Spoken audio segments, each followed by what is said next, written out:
Welcome back to another story on Infidelity Tales Lab. Before we begin, tell us, where in the world are you watching from? Now, let's dive into today's story. Chapter 1. The Call. Santos Mueller had always been a man who trusted his instincts. 20 years as a federal investigator for the Treasury Department had honed those instincts to razor sharpness. But nothing could have prepared him for the phone call that would shatter his world and rebuild it into something far more dangerous. The Denver International Airport grew smaller in his rearview mirror as he navigated the familiar route home.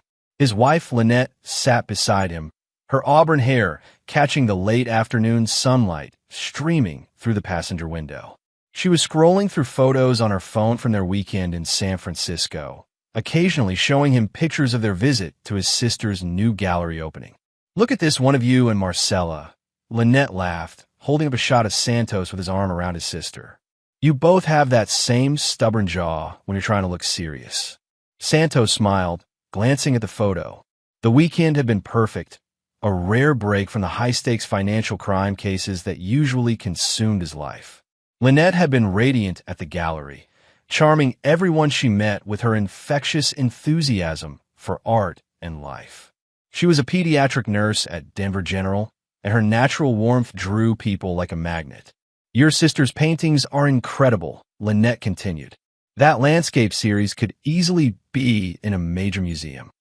"Don't let success go to her head," Santos replied, but his voice was warm with pride. The Mueller siblings had clawed their way up from nothing. Their father abandoned them when Santos was 12, leaving their mother to raise two kids on a waitress's salary. Santos had put himself through college and law enforcement training, while Marcella had fought for every art scholarship and gallery showing. They both learned early that in life, you either fought for what you wanted or watched others take it from you. His phone rang through the car's Bluetooth system. The caller ID showed unknown number, which usually meant work. Santos almost let it go to voicemail. He wasn't officially back on duty until Monday, but something made him answer. "Santos Mueller." "Mr. Mueller? This is Jonathan Pearson with Air Traffic Control at Denver International. I'm calling about your wife's flight from San Francisco." Santos felt a chill run down his spine. "What about it?" "She's right here with me." There was a pause. "Sir, I need to inform you that Flight 447 from San Francisco experienced a serious incident. We've been trying to locate all passengers, and there's no record of the aircraft ever completing its landing sequence." Santos pulled over to the shoulder, his heart hammering. "That's impossible. I picked her up at baggage claimed 2 hours ago. She's sitting right next to me." Lynette looked up from her phone, concern creasing her features. "What's wrong?" "Sir," Pearson's voice was tight with something Santos recognized as fear. "What did you say?" "I said she's sitting right here in my car. We just left the airport. This is obviously some kind of mistake or system error." The line went quiet for several seconds. Santos could hear muffled voices in the background, then Pearson's voice again, but now he was speaking to someone else. "He says she's with him. In his car. Right now." More muffled conversation. Then Pearson came back on the line, his voice now urgent. "Mr. Mueller, I need you to listen to me very carefully. Stay in your vehicle. Lock the doors. Do not get out of the car under any circumstances." "What the hell is going on?" Santos demanded, but even as he said it, his investigator's mind was already processing the implications. Something was very wrong. "Sir, the woman who was in seat 14A on Flight 447, according to our records, she didn't survive the incident. We found her, the line cut to static, then went dead." Santos stared at his phone, then slowly turned to look at Lynette. She was watching him with those familiar green eyes, her expression puzzled but not alarmed. "Santos? Who was that? You look like you've seen a ghost." The words hit him like a physical blow. "Ghost." He studied her face, searching for something, anything, that seemed off. But it was Lynette, the tiny scar above her left eyebrow from falling off her bike at age 7, the way her nose crinkled when she was confused, the small birthmark on her neck. Every detail was exactly right. It was... Santos started, then stopped. His training kicked in. Gather information. Trust but verify. It was someone claiming to be from air traffic control. They said there was some kind of problem with your flight. That's weird. The flight was perfectly normal. We landed on time. Lynette reached over and touched his hand. Her fingers were warm, solid, real. You're shaking. What exactly did they say? Santos made a decision. Whatever was happening, he needed to control the situation. Probably just some mix-up with flight numbers. You know how these things go. He put the car in drive and pulled back onto the highway, but his mind was racing. As a federal investigator, Santos had seen enough to know that when something seemed impossible, it usually meant you didn't have all the facts yet. People didn't just die in plane crashes and then show up sitting in cars. There had to be an explanation, mistaken identity, computer error, elaborate hoax, something. But as they drove toward their home in Cherry Creek, Santos found himself studying Lynette out of the corner of his eye. Everything about her seemed normal, but that phone call had injected a poison of doubt into his mind. He thought about the weekend in San Francisco, replaying every moment. Had there been anything strange? Any detail that didn't fit? Santos, you're making me nervous, Lynette said. You've got that look you get when you're working a case. Just thinking about work stuff, he lied smoothly. You know how it is. But that wasn't true. Santos was thinking about the fact that in 20 years of federal investigations, he'd learned that the most dangerous people were often the ones who seemed the most trustworthy. He'd put away embezzlers who were pillars of their communities, murderers who coached Little League, terrorists who taught Sunday school. The woman sitting next to him was either his wife of 8 years, or she was someone, or something else entirely.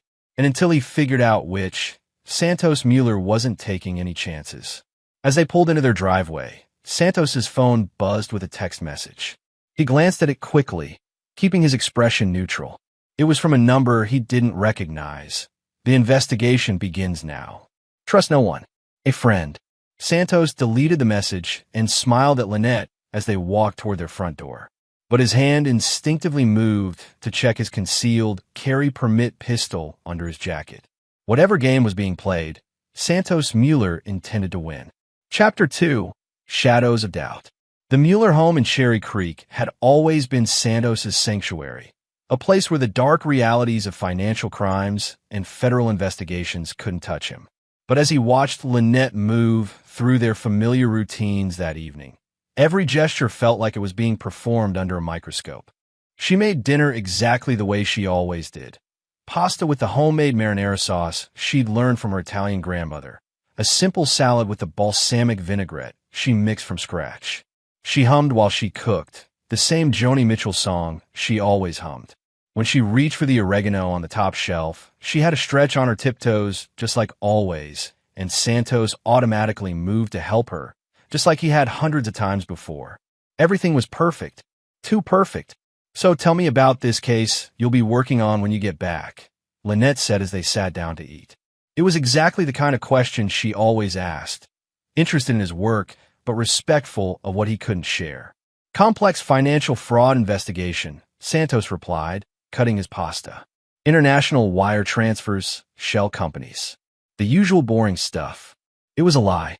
Santos had actually requested to be transferred to a new case starting Monday. Something involving defense contractor fraud that would keep him in Denver for the foreseeable future. He'd made the request 6 months ago, not wanting to travel as much, wanting to spend more time with Lynette. But this woman wouldn't know that. Sounds fascinating, she said with a smile. Will you be traveling much? Santos paused, his fork halfway to his mouth. In 8 years of marriage, Lynette had never once described his financial fraud cases as fascinating. She was supportive, but she found the technical details mind-numbingly dull.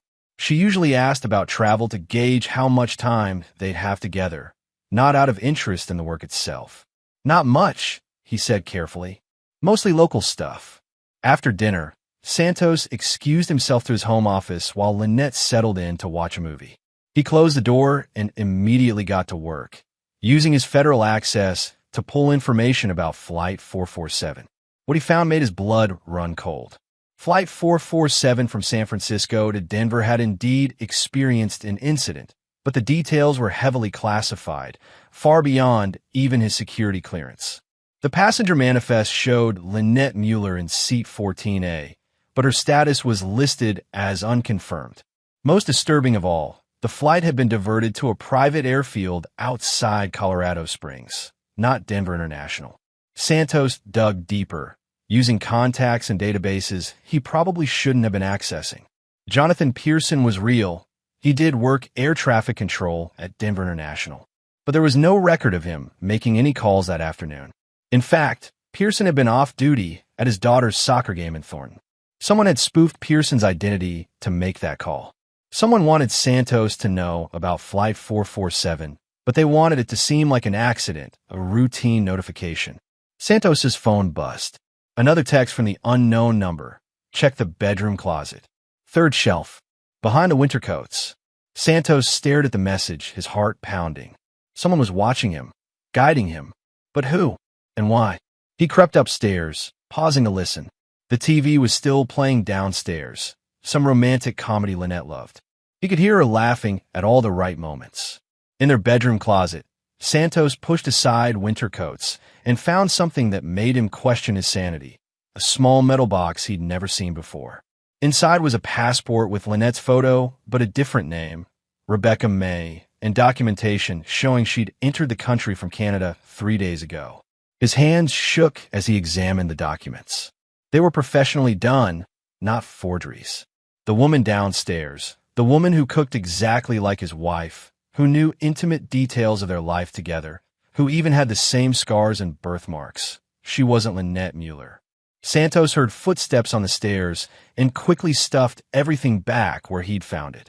By the time the bedroom door opened, he was sitting on the bed, pretending to check work emails on his laptop. "Movie's over," she said, beginning to get ready for bed. "God, I'm exhausted. That flight took more out of me than I thought." Santos watched her carefully. "Anything unusual about the flight? Delays? Turbulence?" "Just normal flying stuff," she replied, pulling on her pajamas, the same blue cotton set Lynette always wore. "You know how much I hate flying. I spent most of it with my eyes closed." Another lie. Lynette was a nervous flyer, but she always dealt with anxiety by reading.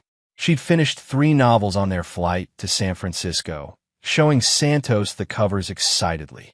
A woman who spent the flight with her eyes closed wouldn't know about the normal flying stuff. As she brushed her teeth, Santos's mind raced through possibilities. The most rational explanation was that this was some kind of elaborate intelligence operation. Someone had kidnapped or killed his wife and replaced her with a near-perfect double. Someone who'd been briefed on Lynette's mannerisms, their relationship, their home. But why? Santos worked financial crimes, not national security. He wasn't involved in anything that would warrant this level of operation. Unless he'd stumbled onto something bigger than he realized in one of his cases. Something worth killing for. His phone buzzed again, tomorrow night. Cherry Creek State Park. Parking area C. Come alone. Answers await. Santos deleted the message and slipped into bed beside the woman who looked exactly like his wife. She curled up against him just like Lynette always did, her breathing settling into the familiar rhythm of sleep. But Santos lay awake all night, staring at the ceiling, planning. Someone had taken his wife and sent him a replacement. They'd made one crucial mistake, though. They'd told him about it. The phone call from Jonathan Pearson was meant to plant seeds of doubt, to make him question reality. But why warn him at all? As dawn broke over Denver, Santos came to a chilling realization. This wasn't just about replacing Lynette. This was about manipulating him, controlling him. Someone needed Santos Mueller, federal investigator, to do something or stop doing something. And they were using the most precious thing in his world as leverage.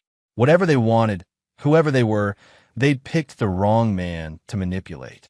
Santos Mueller had clawed his way up from nothing, survived a childhood of abandonment and poverty, built a career on bringing down people who thought they were untouchable. Now someone had declared war on him, using the oldest and cruelest weapon possible, taking away the person he loved most. But they'd made a critical error in judgment. They thought that by taking Lynette, they'd broken him. Instead, they just unleashed him. Chapter 3. The Hunter's Moon. Santos had always been methodical in his investigations, but the 24 hours following his discovery of the Rebecca made documents transformed him into something closer to a predator. He went through the motions of normal life, kissing the imposter goodbye before work, making small talk about dinner plans, while systematically hunting for the truth. At the federal building in downtown Denver, Santos uses access to dig deeper into Flight 447. What he found painted a picture so sinister it took his breath away. The flight hadn't crashed or been hijacked in any conventional sense. It had been intercepted by what appeared to be a private military operation, diverted to Blackwater Regional Airport, a facility owned by Dwayne Davidson, a defense contractor Santos had investigated 2 years earlier. Davidson. The name hit Santos like a physical blow. He'd built an airtight case against Davidson's company for fraudulent billing on military contracts, but the prosecution had collapsed when key witnesses suddenly recanted their testimony. Santos had always suspected intimidation, but could never prove it. Now Davidson owned the airfield where his wife's plane had been diverted. Santos pulled Davidson's file, refreshing his memory. Dwayne Davidson, 54, former Special Forces turned defense contractor. His company, Apex Security Solutions, provided private military services to governments and corporations worldwide. On paper, Davidson was worth about $50 million. In reality, Santos suspected his wealth and influence ran much deeper. The man was connected to politicians, intelligence agencies, and foreign governments. He was exactly the kind of person who could orchestrate the kidnapping of federal agents' wives and replace them with trained operatives. But why target Santos?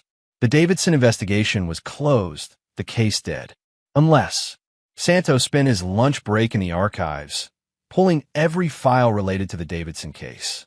Buried in witness statements and financial records, he found what he was looking for, a pattern of payments from Davidson's accounts to a series of shell companies. The amounts were small, spread over months, designed to avoid triggering banking regulations. Santos had flagged these transactions in his original investigation, but hadn't been able to trace where the money went. Now, with fresh eyes and new desperation, he began connecting dots. The shell companies led to other companies, which led to real estate purchases, which led to... Fuck, Santos breathed, staring at his computer screen. The money trail ended at a network of facilities across the western United States, training facilities, safe houses, and what looked like private detention centers. Davidson hadn't just been stealing from the military. He'd been building his own shadow intelligence operation. And now Santos knew too much. His phone rang. Mueller. Santos, it's Edwin Piper. His supervisor's voice was tight. I need to see you in my office. Now. Santos's blood chilled. Edwin Piper had been his mentor for 15 years, the man who'd sponsored Santos's rise through the federal ranks. If Piper was involved in this... On my way, Santos said. Piper's office overlooked the Denver Federal Center, its walls lined with commendations and photos from 3 decades of law enforcement. When Santos entered, he found Piper standing by the window, his usually jovial demeanor replaced by something much darker. Close the door, Santos.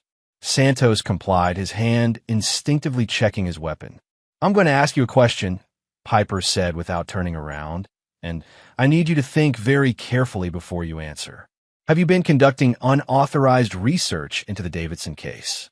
The question confirmed Santos's worst fears. Either Piper was working with Davidson, or Davidson had people monitoring federal databases. Either way, Santos was blown. Ed, I think my wife might be in danger. Someone's been. Your wife is fine, Santos. Piper turned around, and Santos saw something in his mentor's eyes he'd never seen before. Fear.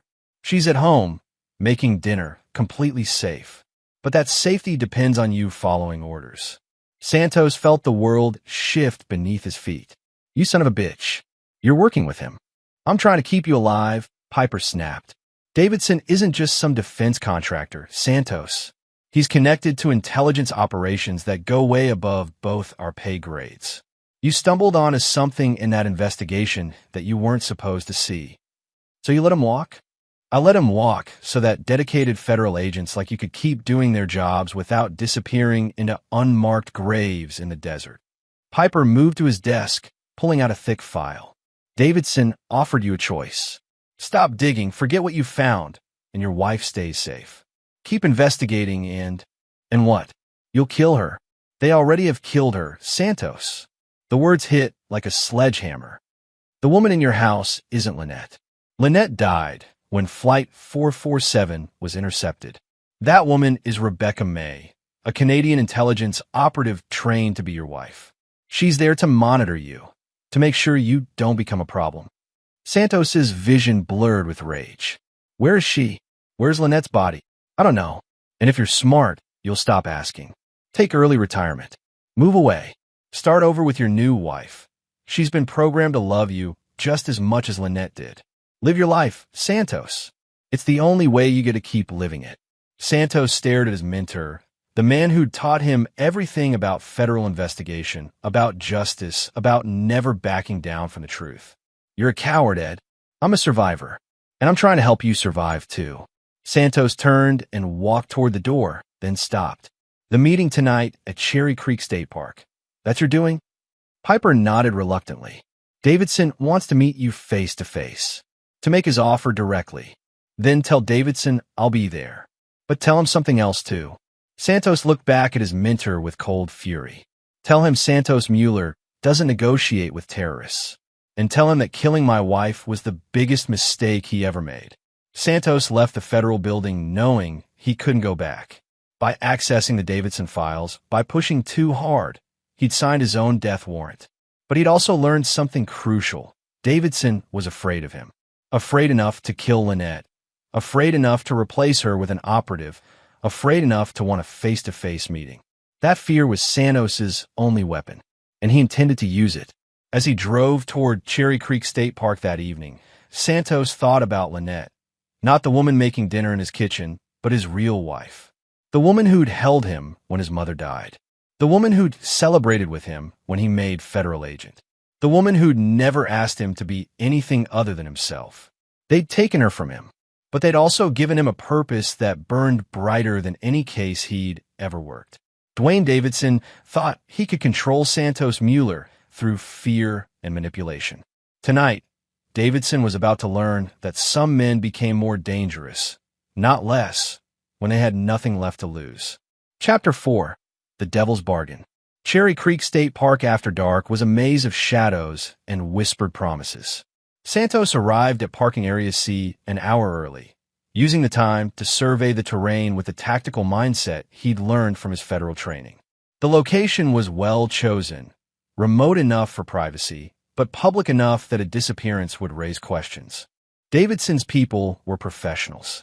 Santos spotted at least 3 surveillance positions around the parking area, 2 escape routes that had been secured, and what looked like signal jammers to prevent any electronic recording.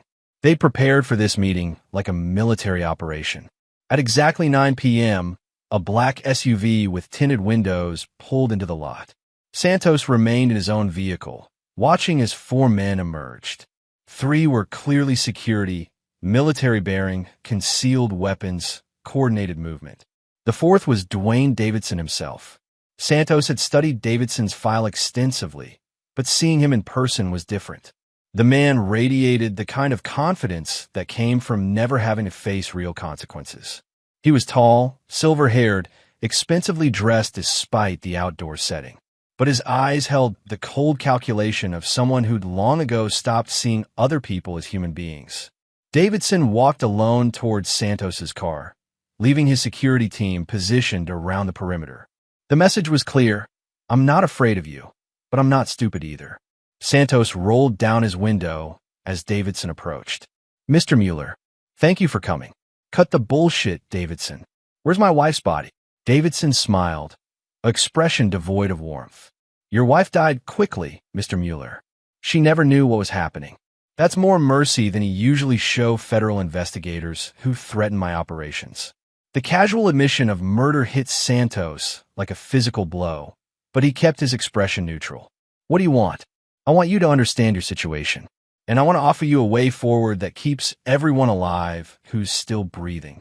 Davidson gestured toward the park's picnic area. Walk with me.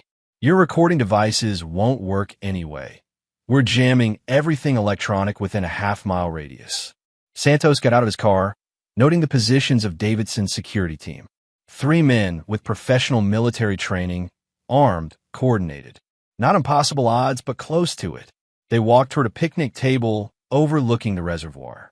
The Denver city lights twinkled in the distance like fallen stars.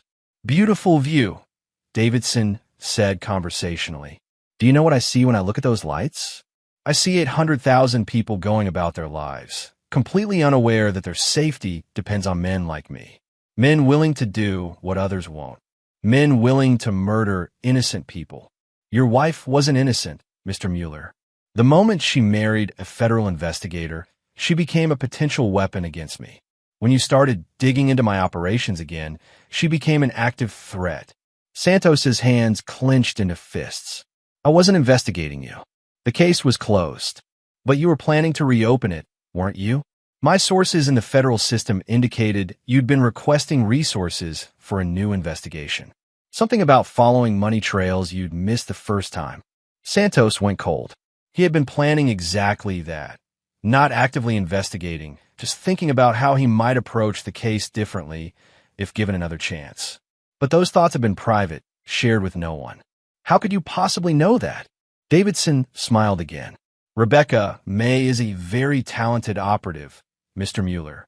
She's been reporting on your conversations, your plans, your dreams, your fears. Did you really think we'd place someone in your home without ensuring she could do her job?" The violation was complete. Not only had they killed Lynette and replaced her with an imposter, but they'd been using that imposter to monitor his most private thoughts and feelings. "Here's what's going to happen," Davidson continued. "You're going to go home to your wife. You're going to put in for early retirement, medical reasons, stress, whatever. You're going to move somewhere far away from Denver and start a new life. Rebecca will go with you, play the devoted wife, give you children if you want them. She's been programmed to love you genuinely, Mr. Mueller. It won't be an act. And if I refuse, then Rebecca will have a tragic accident. Car crash, perhaps, or a home invasion gone wrong. And then we'll replace her with someone else. And if that person has an accident, we'll find another replacement. We have an extensive roster of operatives, Mr. Mueller. The question is, how many women are you willing to watch die before you accept that resistance is futile?" Santos studied Davidson's face in the moonlight. The man wasn't bluffing. He had the resources, the connections, and the complete moral bankruptcy to carry out his threats indefinitely. "Why not just kill me? Because you're useful to me alive. A federal investigator who knows to stay away from my operations is an asset. Someone who might warn other agents away from cases they shouldn't pursue. You could have a very comfortable retirement, Mr. Mueller, and a very happy marriage to a woman designed to be perfect for you." Davidson pulled out a satellite phone and showed Santos a photo. It was Lynette's body, recognizable despite the obvious signs of violence. "This is what defiance costs. This is what your real wife paid for your stubborn sense of justice." The image seared into Santos's memory, but also crystallized his resolve. Looking at what they'd done to Lynette, Santos made a choice that would have surprised his enemies. He decided to lie. "Okay," he said quietly. "You win. I'll put in for early retirement next week." Davidson studied him carefully. Just like that. Just like that. "You made your point. I don't want Rebecca to end up like Lynette. I'll play along." For the first time, Davidson looked genuinely pleased. "I knew you were a smart man, Mr. Mueller. Most people take much longer to see reason." "I'm not most people." "No, you're not. That's why this arrangement will work so well." Davidson pocketed the satellite phone. "Rebecca will be monitoring your compliance, of course. Any signs of continued investigation, any contacts with other federal agents about this matter, any attempts to go public with what you've learned, and she'll report it immediately." "Understood." "Good. Then we have an agreement." They shook hands, Davidson's grip firm and confident, Santos's conveying the resignation of a beaten man. But inside, Santos was already planning. Davidson had made several critical errors in his moment of triumph. First, he confirmed that Rebecca May was monitoring and reporting everything. That meant Santos could feed her false information, control what Davidson knew about his activities. Second, Davidson had admitted to maintaining extensive files and operations. A network that large had vulnerabilities, pressure points, ways to be attacked and dismantled. Third, and most important, Davidson had shown Santos the photograph of Lynette's body. In doing so, he'd revealed the location where she'd been killed. Santos recognized the industrial setting in the background. It was one of Davidson's facilities, probably the one outside Colorado Springs. As they walked back toward their vehicles, Santos played his role perfectly. He looked defeated, resigned, broken. He thanked Davidson for his mercy and promised to begin retirement paperwork immediately. Davidson's security team relaxed as their boss shook hands with the apparently neutered federal agent. They saw a man who'd been successfully intimidated, a threat that had been neutralized. They didn't see what Santos Mueller had become in that moment by the reservoir, staring at the photo of his murdered wife. They didn't recognize the cold, calculating fury that now burned in his eyes. They had no idea that they'd just awakened something far more dangerous than a federal investigator. They'd awakened a husband with nothing left to lose and 20 years of training in how to destroy people who thought they were untouchable. As Santos drove home to the woman who wasn't his wife, he began planning Dwayne Davidson's complete destruction. It would be methodical, thorough, and absolutely merciless. The game had changed, and Santos Mueller intended to win. Chapter 5: The Perfect Wife. Santos returned home to find Rebecca May preparing late-night tea, exactly as Lynette used to do when he worked evening cases. She looked up with practiced concern as he entered the kitchen, her performance flawless down to the smallest detail. "How'd it go? You were gone longer than usual." "Just had to meet with a witness about an old case," Santos lied smoothly, accepting the mug she handed him. Earl Grey with a teaspoon of honey, exactly how he liked it. Nothing important. Over the following weeks, Santos played his role as perfectly as Rebecca played hers. He submitted paperwork for early medical retirement, citing stress and burnout. He made appointments with real estate agents to discuss selling their house. He even began researching small towns where they might relocate, places with good hospitals where a pediatric nurse might find work. All of it was theater performed for an audience of one. But while Rebecca reported his compliance to her handlers, Santos was conducting the most important investigation of his career. He used every skill he'd learned in 20 years of federal service, every contact he'd cultivated, every favor he was owed. The key breakthrough came from an unexpected source, Marcella, his sister. "You seem different," she said during one of their weekly phone calls. "Distant, like you're performing instead of living." Santos was careful with his words, knowing Rebecca was likely listening. "Just thinking about the future. Big changes coming. Well, I have some news that might interest you. Remember that art collector from San Francisco who bought 3 of my paintings? Kyle Christian." Santos nearly dropped the phone. Kyle Christian had been one of the names in Davidson's financial records, a shell identity used to purchase real estate in Nevada. "What about him?" "He called about commissioning a large piece for his private retreat in Colorado, some place called the Apex Center. He wants landscape paintings that match the local terrain exactly. Very specific requirements." The Apex Center. Santos had found references to it in Davidson's files, but couldn't locate it. Now he had a way in. "That's wonderful, Marcella. Sounds like a major commission." "It is, but Santos, something feels off about this guy. He knew too much about me, about our family. Asked weird questions about you during our conversations." Santos felt ice in his veins. Davidson was using Marcella to monitor him, just as he was using Rebecca. His sister was being drawn into this web of surveillance and danger. "I think you should pass on that commission," Santos said carefully. "Why?" "The money is excellent, and just trust me on this one." That night, after Rebecca had fallen asleep, Santos made a decision that would have horrified Davidson if he'd known about it. Santos had been thinking like a federal investigator, trying to build a case against Davidson through evidence and procedure. But Davidson existed beyond the reach of normal justice. He had politicians in his pocket, federal agents on his payroll, and enough resources to make problems disappear permanently. So Santos decided to stop thinking like a federal investigator and start thinking like Davidson himself. Ruthlessly, without regard for rules or consequences, focused solely on results. His first move was to establish a secure communications channel. Santos drove to an electronics store in a part of Denver he never normally visited, paying cash for a prepaid phone and laptop. He used public Wi-Fi from a coffee shop to reach out to contacts Davidson couldn't monitor. Former military personnel who'd worked private security, freelance investigators who operated in gray legal areas, and one particular individual Santos had arrested 5 years earlier, but who owed him a favor. Willie Herman had been a mid-level intelligence operative who'd gotten caught selling classified information to foreign bidders.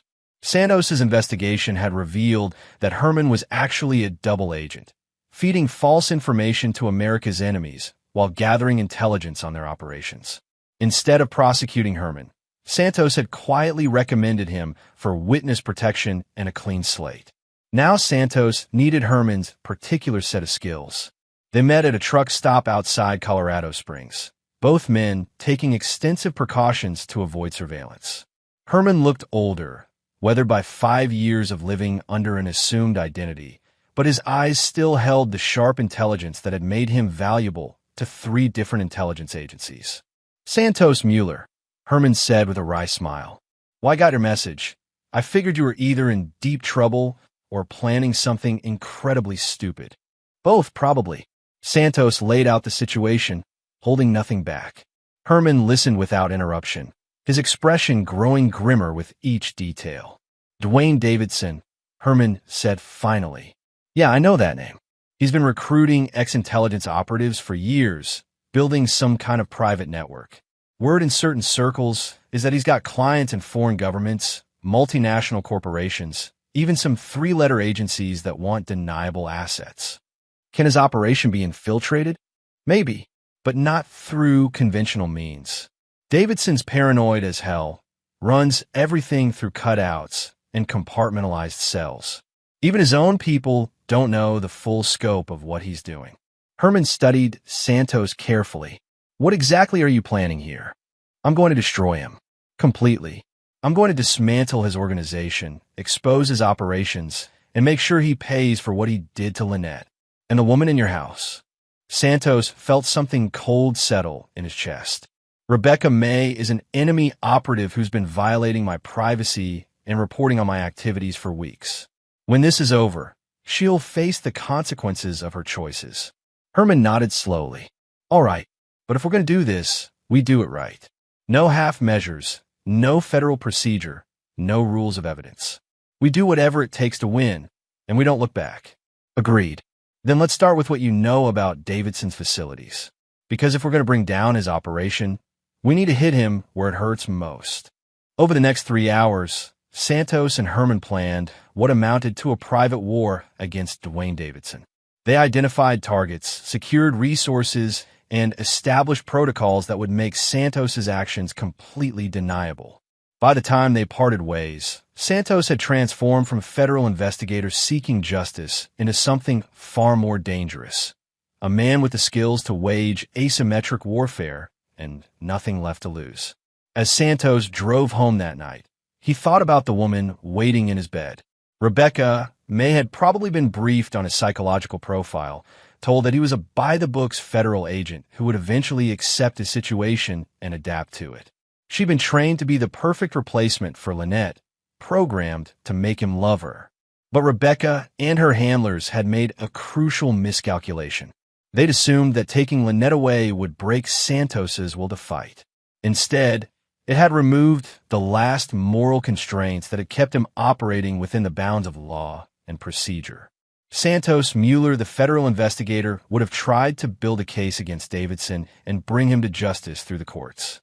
Santos Mueller, the widower, had different plans entirely. As he slipped quietly into bed beside Rebecca, Santos smiled in the darkness. Let her report his compliance to Davidson. Let them think they'd won. The deeper their complacency, the more devastating their fall would be. The war was about to begin, and Santos held all the advantages: superior knowledge of his enemy, access to resources Davidson couldn't monitor, and the absolute certainty that comes from having nothing left to lose. Davidson had made one final, fatal error. By showing Santos that photograph of Lynette's body, he'd proven that this wasn't about national security or legitimate intelligence operations. This was about a sociopathic criminal who killed innocent people to protect his power and wealth. And Santos Mueller had spent 20 years of his life learning exactly how to destroy people like that. Chapter 6. The Network Unravels. 3 weeks into his campaign against Davidson, Santos had learned to live 2 lives simultaneously. By day, he played the role of a defeated federal agent preparing for retirement. He showed Rebecca house listings in quiet mountain towns, discussed plans for a simpler life, even bought her flowers and took her to dinner like a devoted husband adapting to their new reality. By night, he waged a sophisticated intelligence war that would have impressed his former colleagues at the Treasury Department. The first phase had been reconnaissance. Using Willie Herman's contacts and his own investigative skills, Santos had mapped Davidson's network with surgical precision. The Apex Center wasn't just a private retreat. It was the hub of Davidson's intelligence operation, housing training facilities, communication centers, and what appeared to be holding cells for uncooperative targets. The second phase was disruption. Santos began with financial warfare, the specialty he'd honed in 20 years of federal service. Using techniques that existed in legal gray areas, he systematically attacked Davidson's funding streams. Shell companies found their accounts frozen due to suspicious activity reports. Government contracts faced sudden regulatory reviews.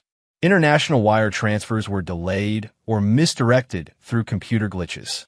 None of these actions could be traced back to Santos, but their cumulative effect was devastating. Davidson's operation was built on careful financial planning and predictable cash flow. Santos turned that strength into a weakness. The third phase was psychological warfare. Mr. Mueller? Rebecca looked up from her laptop one evening, concern creasing her features. I just got the strangest phone call. Someone claiming to be from the Canadian consulate, asking about my immigration status. Santos looked appropriately puzzled. That is strange. Did they say what it was about? They mentioned some discrepancy in my documentation.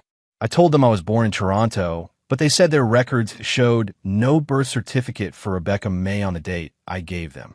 Santos had arranged the call, of course, using Herman's contacts to have someone pose as a consular official. The goal wasn't to expose Rebecca immediately. That would alert Davidson and ruin everything. The goal was to make Rebecca question her own cover story, to introduce doubt and stress that would affect her performance. Bureaucratic mix-up, probably, Santos said. You know how government systems can be. But he could see the seed of doubt in Rebecca's eyes. Professional operatives were trained to maintain cover under pressure, but they were also trained to recognize when that cover might be compromised. Rebecca was beginning to wonder if someone was investigating her background. That doubt would make her more cautious, more likely to second-guess her reports to Davidson. It would also make her handlers more suspicious of the intelligence she provided, reducing their confidence in their surveillance of Santos. The fourth phase was direct action. Santos had identified 17 facilities connected to Davidson's network across 4 western states. Most were lightly defended, used primarily for training and administrative functions. But 3 sites appeared to be high-value targets: the Apex Center in Colorado, a communications facility in Utah, and what looked like a detention center in Nevada. The Nevada facility was where Santos believed they'd taken Lynette before killing her. Working with Herman and a carefully selected team of former military contractors, Santos began systematic raids on Davidson's secondary facilities. They used techniques borrowed from Special Forces operations: fast insertion, data extraction, facility destruction, clean withdrawal. The first facility they hit was a training camp disguised as a corporate retreat center outside Moab, Utah. Santos and his team breached the perimeter at 2 a.m., neutralized security systems, and extracted hard drives and documents before setting fire to the buildings. The whole operation took 23 minutes. The intelligence they gathered was gold: training manuals for surveillance operatives, psychological profiles of federal agents targeted for monitoring, and most importantly, a roster of current operations. Santos's hands shook as he read through the files. Davidson had been conducting illegal surveillance on hundreds of federal agents, judges, prosecutors, and politicians. The scope of the operation was staggering. A private intelligence network that treated the United States government as a hostile entity to be monitored and controlled. But what made Santos's blood run cold was finding Lynette's file. It contained detailed psychological assessments, surveillance photos taken without her knowledge, and plans for her termination that dated back 6 months before Flight 447. They hadn't killed Lynette as a response to Santos's investigation. They'd been planning to kill her from the beginning, as part of a long-term operation to control him. The revelation transformed Santos's careful anger into something much more dangerous. Pure rage focused with surgical precision. The second facility they hit was a communication center in rural Wyoming. This time, Santos didn't just extract intelligence. He turned the facility against Davidson's own network.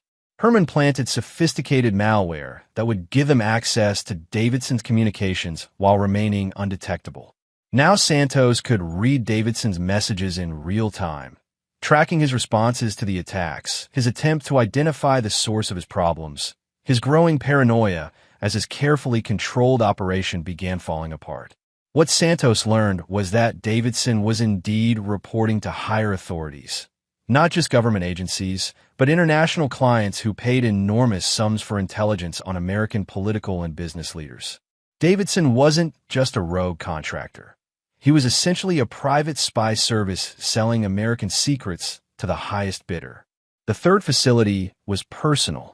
The detention center in Nevada was built like a black site prison, hidden in desert terrain with no official existence. Santos and his team surveilled it for 3 days before moving, mapping patrol routes, identifying weaknesses, planning an operation that would be both strategically valuable and personally satisfying. The raid began at dawn. Santos led the assault personally, using breaching charges and flashbang grenades to overwhelm the defenders. The facility held 12 prisoners, federal agents, prosecutors, and journalists who'd apparently gotten too close to Davidson's operations. But Santos's primary objective was the basement level, where Herman's intelligence suggested Davidson kept records of terminated targets. What Santos found in that basement changed everything. Lynette wasn't Davidson's first victim. The files documented dozens of murders going back years, federal agents who'd died in accidents, prosecutors who'd succumbed to heart attacks, journalists who'd perished in muggings gone wrong. Davidson had been assassinating American officials for years, eliminating anyone who threatened his operation or his client's interests. And there, in a refrigerated storage unit, Santos found what remained of his wife. The drive back to Denver was the longest of Santos's life. Lynette's body was finally coming home, but her murderer was still free, still operating, still killing innocent people to protect his criminal empire. Rebecca was waiting when Santos returned home, her expression concerned. "You were gone all day. I tried calling, but your phone went straight to voicemail." "Just had to drive up to Cheyenne for some retirement paperwork," Santos lied, smoothly. Boring government stuff. But Rebecca was studying him more carefully now, her training making her sensitive to changes in his behavior. She could sense something different about him, some fundamental shift that her psychological profile of Santos Mueller hadn't predicted. "Santos, are you feeling all right? You seem different lately." Santos looked at the woman who'd been living in his home for weeks, monitoring his every word and action, reporting his most private moments to the man who'd murdered his wife. Rebecca May, who'd been programmed to love him, who'd been trained to replace Lynette so perfectly that he might never notice the difference. "I feel fine," Santos said, walking past her toward his study. "Better than I have in months, actually." And it was true. For the first time since this nightmare began, Santos had a clear picture of his enemy and a concrete plan for victory. Davidson's network was crumbling under sustained attack. His finances were in chaos. His operations were compromised. But most importantly, Santos now had everything he needed to spring the trap he'd been preparing for weeks. Tomorrow night, Dwayne Davidson would learn what happened to men who declared war on Santos Mueller. The hunter was about to become the hunted. Chapter 7. The Devil's Due. The text message arrived at 6 p.m., exactly as Santos had planned. Location compromised. Emergency extraction required. Cherry Creek Park, midnight. Come alone. Rebecca showed him the message, her face a mask of professional concern. What do you think this means? Santos studied the phone, playing his role perfectly. I have no idea. Maybe someone's threatening one of your old cases. It was a masterful performance of confused innocence. Rebecca would report the message to her handlers, who would assume it was legitimate communication from one of their other operations. They'd never suspect that Santos had sent it himself, using communication protocols he'd extracted from Davidson's compromised facilities. Should we call the police? Rebecca asked. Let me think about it. Maybe I should go meet with whoever sent this, find out what's happening. That could be dangerous. Santos appreciated the irony. Rebecca May, the woman sent to monitor and manipulate him, was now expressing genuine concern for his safety. Her psychological conditioning was so complete that she probably believed her own feelings. I'll be careful, Santos promised. Besides, what else can I do? If someone's in trouble and they reached out to me, I can't just ignore it. Rebecca nodded reluctantly, as Santos had known she would. Her profile of his character emphasized his sense of duty and his inability to abandon people who needed help. She would report this to Davidson as expected behavior. What she wouldn't report was Santos's true destination. At 11 p.m., Santos kissed Rebecca goodbye and drove toward Cherry Creek State Park.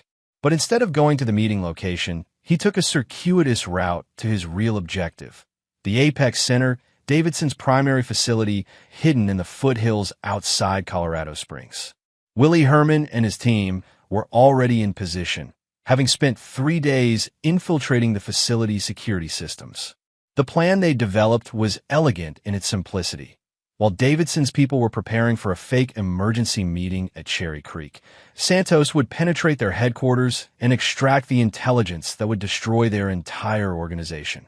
But Santos had a secondary objective that Herman didn't know about.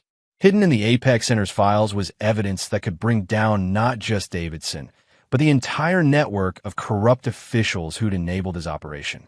Politicians, intelligence officers, federal prosecutors, everyone who turned a blind eye to Davidson's crimes in exchange for money or favors. Santos wanted them all.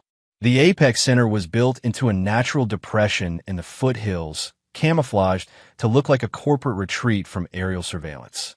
But Herman's reconnaissance had revealed the truth. It was a fortress, complete with underground bunkers, sophisticated security systems, and enough firepower to repel a small army. Santos infiltrated the facility through a service tunnel Herman had identified, emerging into a basement level that housed the center's communication and data processing systems. The building's layout matched the intelligence they'd gathered from capture documents, 12 levels above ground, 5 levels below, with Davidson's personal offices and the most sensitive files located on the top floor. The war was no longer covert. Santos drove home through empty Denver streets, his phone buzzing with encrypted messages from Willie Herman. The coordinated strikes on Davidson's remaining facilities had been devastating. For more installations destroyed, 3 captured, and dozens of operatives either killed or taken prisoner. Davidson's network was crumbling in real time. But Santos's most valuable prize wasn't the physical damage. It was the intelligence he'd extracted from Davidson's computers before destroying the Apex Center. The files contained enough evidence to bring down not just Davidson, but 37 federal officials who'd been collaborating with his operation, including Edwin Piper. When Santos arrived home, he found Rebecca waiting in the living room, still fully dressed despite the late hour. Her expression was carefully neutral, but Santos could see the tension in her posture. "How did your meeting go?" she asked. "Strange. Nobody showed up. I waited for an hour, then came home." Santos moved toward the kitchen, playing the role of confused innocence. Maybe it was a prank or something. Rebecca nodded, but Santos caught her glancing toward her phone. She was probably receiving updates about the destruction of Davidson's facilities, trying to reconcile Santos's apparent ignorance with the catastrophic damage being done to her organization. "I'm exhausted," Santos said, kissing her forehead. "Let's go to bed." In their bedroom, Rebecca went through her normal routine, changing into pajamas, brushing her teeth, setting her phone on the nightstand. But Santos noticed she was taking longer than usual, probably receiving detailed instructions from her handlers about how to proceed. Santos pretended to fall asleep quickly, but he remained alert, listening to Rebecca's breathing, monitoring her movements. Around 3 a.m., she carefully got out of bed and retrieved her phone, probably to send a status report. It was time to end the charade. "Rebecca," Santos said quietly, not turning over or opening his eyes. "Before you send that message, you might want to know that your entire organization just ceased to exist." He felt her freeze beside the bed. "I don't know what you're talking about." "The Apex Center burned to the ground 3 hours ago, along with your training facilities in Utah, Wyoming, Nevada, and California. Your communication networks have been compromised. Your financial assets have been frozen. And most importantly, every federal official who was collaborating with Davidson is about to be arrested on charges of treason." Santos rolled over and looked at her in the dim light from the street. Rebecca's professional mask had finally slipped, revealing the trapped animal underneath. "Your real name is Rebecca May," Santos continued conversationally. "You're a Canadian intelligence operative who was recruited by Davidson's organization 18 months ago. You've been living as my wife for 6 weeks, monitoring my activities and reporting to Dwayne Davidson. You participated in the murder of Lynette Mueller, an innocent woman whose only crime was marrying a federal investigator." Rebecca's hand moved toward the nightstand, where Santos knew she kept a concealed weapon. But Santos was faster, his own pistol appearing in his hand with practiced ease. "I wouldn't," he advised. "You're already in enough trouble." Rebecca sat down slowly on the edge of the bed, her hands visible. "What do you want?" "I want you to make a choice. You can face trial for espionage, conspiracy to commit murder, and about 30 other federal charges that will put you away for life. Or you can cooperate with federal prosecutors and testify against Davidson and everyone who worked with him. And if I cooperate, witness protection, new identity, a chance to start over somewhere far away from this mess." Rebecca studied Santos's face in the darkness.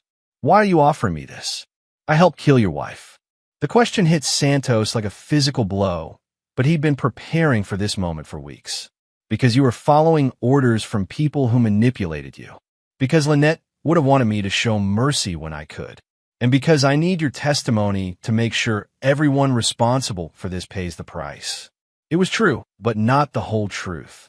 The whole truth was that Santos had spent 6 weeks watching Rebecca play the role of perfect wife, and despite knowing what she was, he'd been impressed by her intelligence, her dedication, even her genuine moments of seeming to care about him. She was a victim of Davidson's manipulation too, programmed to believe in a mission that was actually a criminal enterprise. "Davidson will kill me if I testify," Rebecca said. "Davidson will be dead or in federal prison within 48 hours, Santos replied. "I have enough evidence to destroy him and everyone who worked with him. The only question is whether you want to go down with him or help me make sure justice is served." Rebecca was quiet for several minutes, processing her options. Finally, she looked up at Santos with something like respect in her eyes. "You played us all, didn't you? From the very beginning. From the moment I received that phone call about Flight 447. I knew something was wrong, so I started investigating. What I found was bigger than I imagined. A criminal conspiracy that reached into the highest levels of federal law enforcement. And you destroyed it all." "Not yet, but I will." Rebecca stood up slowly, her hands still visible.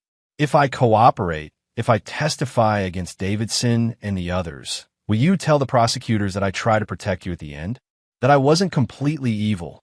Santos studied her face, looking for deception, but finding only resignation and perhaps a glimmer of hope.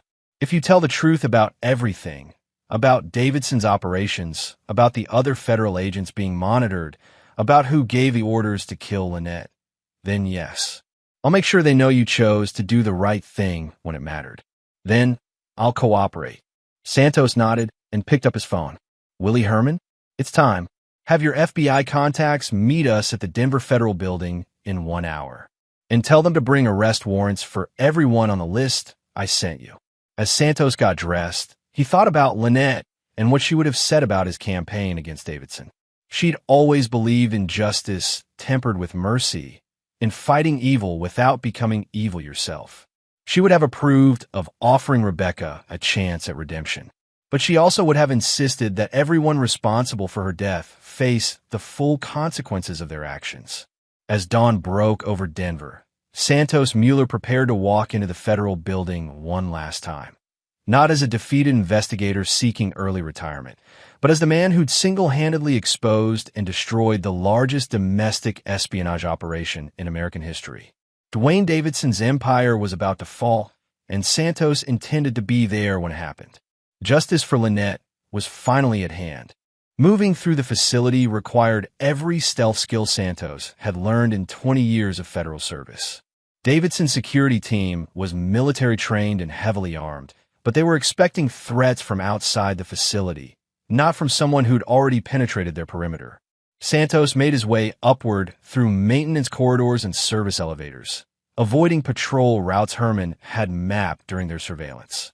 The plan called for him to reach Davidson's office, extract financial records and client lists, and escape before anyone realized the facility had been breached.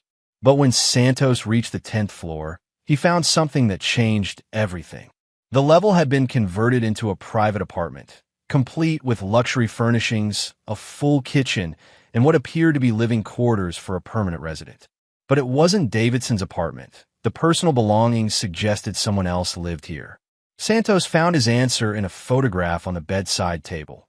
Edwin Piper, his former supervisor, shaking hands with Davidson at what looked like a government function. Piper wasn't just working with Davidson. He was living at the Apex Center, serving as Davidson's primary liaison with federal law enforcement. Santos's mentor, the man who'd guided his career for 15 years, was the inside source who'd made Davidson's operation possible. The betrayal was complete and devastating. Piper had recommended Santos for cases that would benefit Davidson's clients. He'd steered investigations away from Davidson's operations.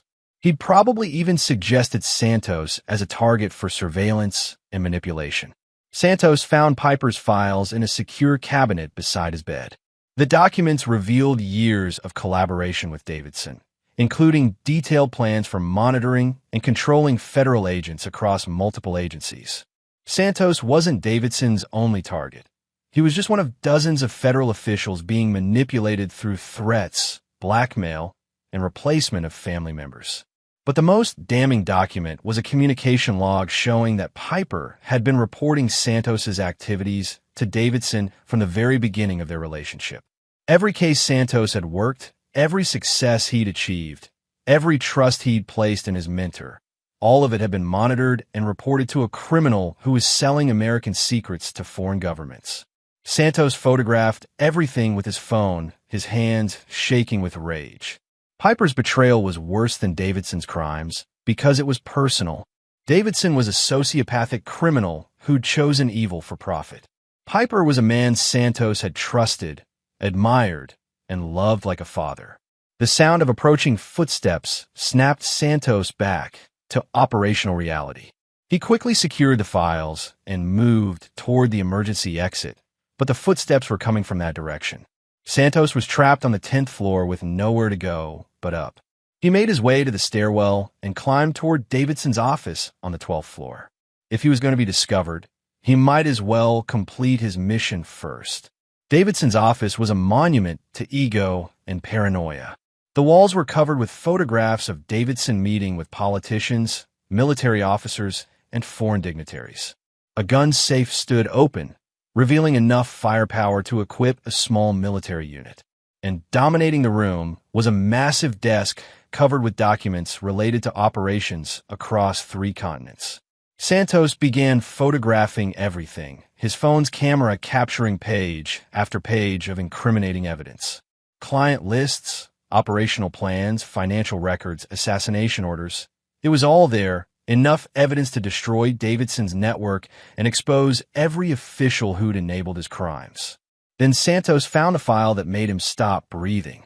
It was labeled Operation Nightshade, and it detailed Davidson's plan to systematically eliminate federal agents who posed threats to his operations. The list included prosecutors, investigators, and judges from across the country. Santos's name was third on the list, with a note indicating that his termination should appear to be a murder-suicide involving his wife. They'd planned to kill both Santos and Lynette, then claimed Santos had snapped under job stress and killed his wife before turning the gun on himself. It would have been the perfect cover for eliminating a troublesome federal agent while sending a message to others who might consider investigating Davidson's operations. The only reason Santos was still alive was that Davidson had decided his intelligence value was greater than the threat he posed. But that calculation could change at any moment. Santos pocketed the Operation Nightshade file and prepared to leave, but the sound of elevator doors opening on the floor below told him it was too late. Davidson's security team had discovered the breach and was conducting a systematic search of the building. Santos had minutes, maybe less, before they reached the 12th floor. He moved to Davidson's computer and inserted a USB drive Herman had prepared, uploading malware that would give them remote access to Davidson's entire network. While the virus installed, Santos used Davidson's satellite phone to send a pre-written message to Willie Herman, package secure. Initiate final phase. The message would trigger Herman's team to begin the coordinated assault on Davidson's remaining facilities, using the intelligence Santos had gathered to strike at every vulnerable point simultaneously. As footsteps echoed in the stairwell, Santos moved to the office's balcony and looked down at the 12-story drop to the parking lot below. There was no escape route. Davidson's security team had sealed the building. But Santos Mueller had faced impossible odds before, and he'd always found a way to win. He activated the building's fire suppression system using Davidson's computer, triggering alarms that would force the security team to evacuate the lower floors. In the confusion, Santos made his way back down to the basement level, where Herman's prepositioned charges were waiting to be detonated. Santos had 30 seconds to reach the service tunnel before the Apex Center became a very expensive pile of rubble. As he crawled through the tunnel towards safety, Santos could hear the building collapsing behind him. Davidson's fortress, his headquarters, his monument to criminal achievement, all of it was turning to dust and debris. But more importantly, Santos had what he'd come for, evidence that would expose not just Davidson's crimes, but the entire network of corruption that had made them possible. The war was entering its final phase, and Santos Mueller held all the advantages. Davidson's empire was about to fall, and everyone who'd enabled his crimes would fall with him. The hunter had become the hunted, and now it was time for the reckoning. Chapter 8, Checkmate. The explosion at the Apex Center lit up the Colorado sky like a second sunrise, visible from 20 miles away. By the time fire departments arrived, Davidson's fortress was nothing but burning rubble and twisted metal. Local news reported it as a gas leak explosion, but Santos knew that by morning, Davidson would understand exactly what had happened. Chapter 9, Justice Served.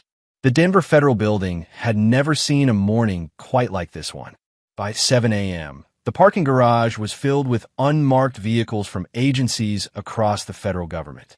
FBI, Treasury, Justice Department, and even CIA personnel streamed into the building carrying boxes of evidence and files of arrest warrants. Santos Mueller walked through the chaos with quiet satisfaction.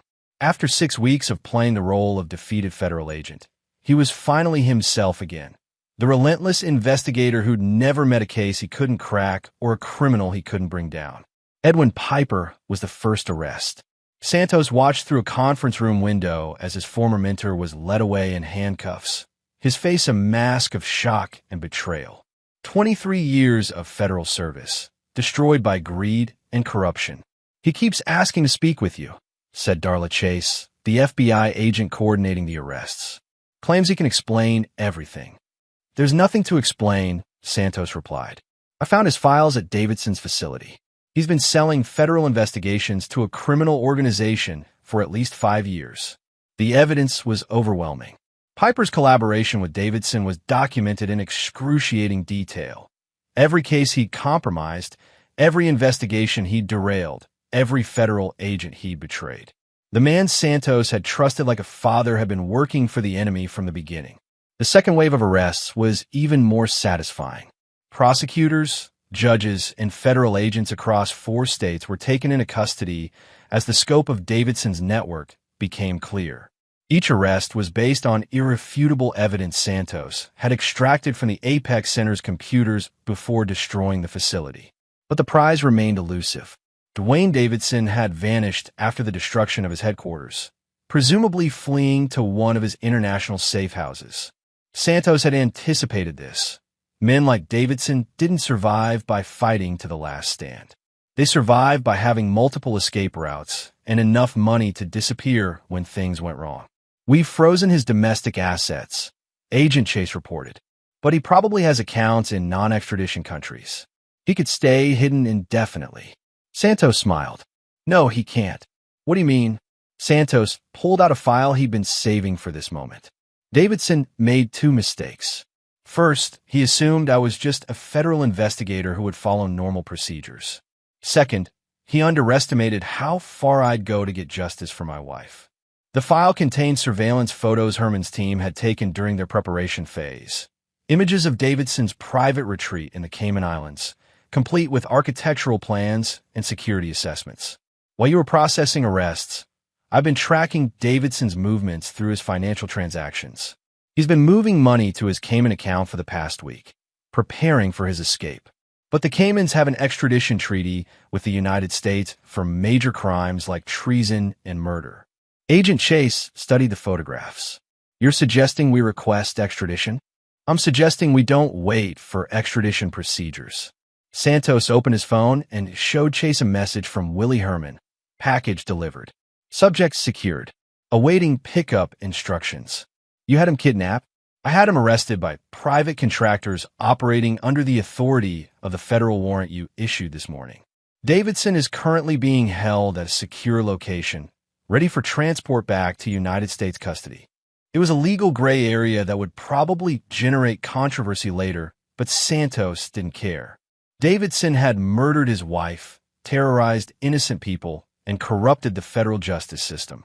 If capturing him required bending a few rules, so be it. 4 hours later, Dwayne Davidson was led into a Denver holding facility in shackles and an orange jumpsuit. The man who'd once commanded a private intelligence empire, who'd lived in luxury while ordering the deaths of federal agents, looked like what he truly was, a common criminal facing the consequences of his actions. Santos waited in the interrogation room when they brought Davidson in. The 2 men stared at each other across the metal table, predator and prey with their roles finally reversed. "You destroyed everything," Davidson said finally. "Decades of work, billions of dollars in assets, hundreds of operatives. For what? Your wife is still dead." "My wife is still dead," Santos agreed. "But she's been avenged. Your network is destroyed, your collaborators are in prison, and you're going to spend the rest of your life in federal custody. You think this is over? I had clients in 12 countries. Government officials who depended on my intelligence services. They won't just forget about the disruption you've caused." Santos leaned forward. "Let them come. I've already exposed your entire client list to the appropriate authorities. Every politician you were blackmailing, every foreign agent you were bribing, every intelligence officer you corrupted, they're all facing their own reckonings now." Davidson's confident facade finally cracked. "You don't understand the forces you're dealing with. I understand them perfectly. I've been dealing with criminals like you for 20 years. The only difference is that this time, it was personal." Santos stood to leave, then paused. "Oh, and Davidson? Rebecca May has agreed to testify against you in exchange for witness protection. She's going to tell the jury exactly how you order my wife's murder, exactly how you plan to kill me, exactly how you corrupted federal officials to protect your operation." For the first time since Santos had met him, Dwayne Davidson looked genuinely afraid. "She won't do it. I have leverage over her psychological conditioning that stopped working the moment she realized you'd been using her. Rebecca May is a lot smarter than you gave her credit for. smart enough to recognize when she's been manipulated by a sociopathic criminal. Santos left Davidson in the interrogation room and walked out of the federal building into the Colorado sunshine. His phone was buzzing with messages from superiors, colleagues, and reporters who'd gotten wind of the massive federal operation. But Santos ignored them all. He had one more stop to make. The cemetery where Lynette was buried overlooked the Denver skyline, a peaceful place where the noise and chaos of the city seemed distant. Santos knelt beside her headstone and placed a single red rose on the grass. "It's over," he said quietly. "Davidson's in custody. Everyone who helped him is either dead or in prison. Justice has been served." The wind rustled through the trees, and for a moment, Santos could almost imagine he heard Lynette's voice, telling him she was proud of him, telling him it was time to move forward with his life. Santos stood and walked back to his car, where Willie Herman was waiting. "What's next?" Herman asked. "Next, I testify at about 50 trials and make sure every one of these bastards gets convicted. Then I figure out what to do with the rest of my life." "Any ideas?" Santos looked back at the cemetery, then at the Denver skyline in the distance. Maybe private security. Maybe consulting with federal agencies on complex investigations. Maybe something completely different. He'd won his war against Davidson, but the victory had cost him everything he'd thought he wanted. His career as a federal agent was over. The methods he'd used to destroy Davidson's network were too controversial for him to continue in government service. His marriage to Lynette was a memory now, their future together stolen by a criminal's greed. But Santos Mueller had learned something about himself during these weeks of planning and fighting. He was capable of far more than he'd ever imagined. When everything he cared about was threatened, when the system he'd served failed to protect innocent people, he'd become something beyond a federal investigator. He'd become justice itself. As Santos drove away from the cemetery, he thought about Rebecca May, now in federal protection, preparing to testify against her former handlers. She'd chosen redemption when given the chance, proving that even people who'd done terrible things could change when offered hope. He thought about Davidson, sitting in a federal holding cell, contemplating a future that held nothing but concrete walls and iron bars. The man who'd thought himself untouchable had learned that some lines should never be crossed. And he thought about Lynette, whose death had unleashed a force that Davidson never could have anticipated, a man with nothing left to lose and everything needed to win. The woman in seat 14A was gone, but her memory had inspired a reckoning that would echo through the halls of power for years to come. Justice had been served, and Santos Mueller had kept his promise to the only woman he'd ever loved. And there you have it. Another story comes to an end. What did you think? I'd love to hear your thoughts in the comments below. If you enjoy this story, consider joining our community by subscribing. It means the world to us. For more stories like this one, check out the recommended videos on screen, and I'll see you there.